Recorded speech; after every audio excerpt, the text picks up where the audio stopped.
It's the issue that's inflamed Europe: reform. With it comes pain for cash-strapped workers. Without it, warns Mario Draghi, Europe faces lasting damage.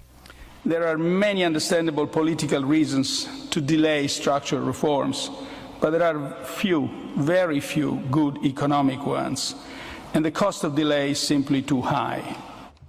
And he is right, at least according to economists who see him pointing a finger at governments for a lack of action on key areas like productivity.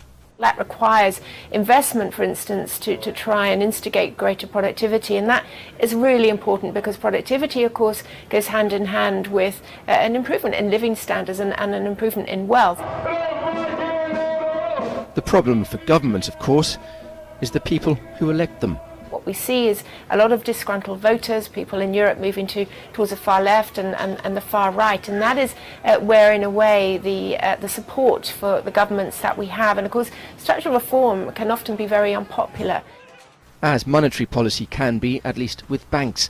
Negative interest rates costing them revenues, they say. Commerzbank now reportedly looking at hoarding its cash in its own vaults rather than pay the ECB to keep it. That's unlikely to deter Draghi. Just this month, the ECB's corporate bond buying scheme came on stream, and under its TLTRO II lending programme, it'll effectively pay banks to borrow money if they lend out enough of it. If they don't, that too raising questions over whether monetary policy really is working.